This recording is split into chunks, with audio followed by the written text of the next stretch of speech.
Hello friends, welcome to my channel. Today మనం 22 March 2025కి important current అఫైర్స్ని ఈ వీడియోలో discuss చేద్దాము.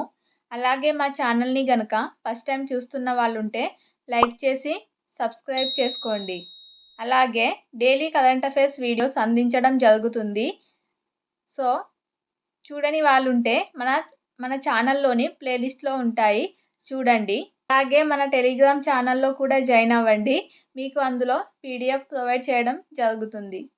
ఫస్ట్ టాపిక్ చూసినట్లయితే టుడే మార్చి 22న ప్రపంచ నీటి దినోత్సవంగా ప్రతి ఏటా కూడా నిర్వహించడం జరుగుతుంది. వరల్డ్ వాటర్ డే మార్చి 22న.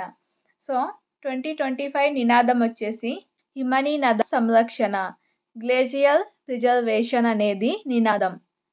ఐక్యరాజ్య సమితి ప్రకారం నేటికి 200 కోట్ల మందికి తాగునీరు అందుబాటులో లేదంట. సో మనము ఎన్విరాన్మెంట్ స్టడీస్లో భాగంగా సుస్థిరాభివృద్ధి లక్ష్యాలు, సస్టైనబుల్ డెవలప్మెంట్ గోల్స్ అని చూస్తాము. అందులో 6వ గోల్, 6th గోల్ వచ్చేసి పరిశుభ్రమైన నీరు, పారిశుద్ధ్యం అనేది 6వ లక్ష్యం. ఈ లక్ష్య సాధనకు ఈరోజు వరల్డ్ వాటర్ డే మార్చి 22 ఈరోజు మద్దతు ఇస్తుంది.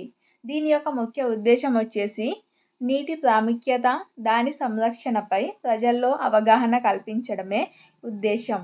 అలాగే 1992లో జూన్ 3 నుంచి 14 తేదీలలో జూన్ 3 నుంచి 14 తేదీ వరకు బ్రెజిల్లోని రియో డి జెనిరో వేదికగా United nations conference on environment and development UNCED conference జరిగింది. ఈ కాన్ఫరెన్స్నే ఎర్త్ సమ్మిట్ అని కూడా అంటారు. ఇందులోనే నీటి ప్రాముఖ్యత, దాని నిర్వహణ, ప్రజల్లో అవగాహన కల్పించేందుకు ప్రతి ఏటా కూడా మార్చి 22న ప్రపంచ జల దినోత్సవంగా జరుపుకోవాలని సభ్య దేశాలు భావించాయి.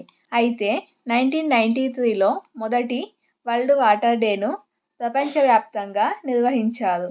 అప్పటి నుంచి ప్రతి ఏటా కూడా మార్చి 22ని వరల్డ్ వాటర్ డే, ప్రపంచ నీటి దినోత్సవంగా నిర్వహించడం జరుగుతుంది. ఇది చాలా ఇంపార్టెంట్. వరల్డ్ వాటర్ డే గురించి కంపల్సరీ క్వశ్చన్స్ వస్తాయి.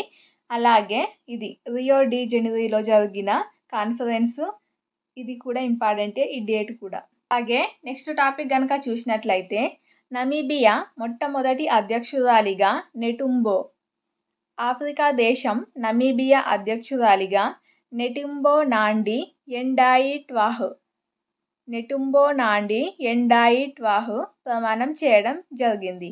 ఆఫ్రికా ఖండంలోనే ప్రత్యక్ష విధానంలో అధ్యక్షురాలిగా ఎన్నికైన రెండో మహిళగా, అలాగే నమీబియాకు తొలి అధ్యక్షురాలిగా కూడా ఎన్నికయి చరిత్ర సృష్టించడం జరిగింది.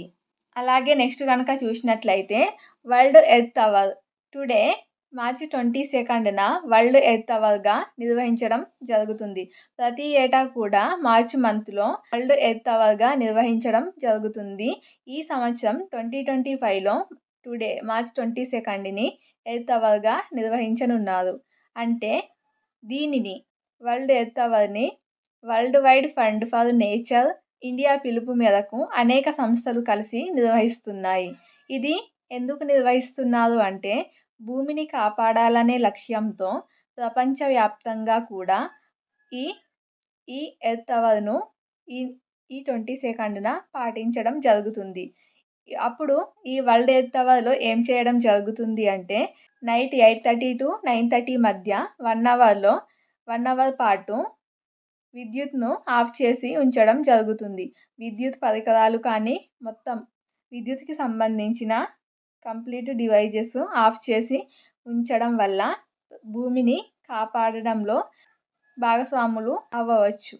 అలాగే నెక్స్ట్ టాపిక్ చూసినట్లయితే 9% పెరిగిన క్యాన్సర్ కేసులు. గత 5 ఏళ్లలో తెలంగాణలో 10%, అలాగే ఆంధ్రప్రదేశ్లో 9% మేర క్యాన్సర్ కేసులు పెరిగాయి.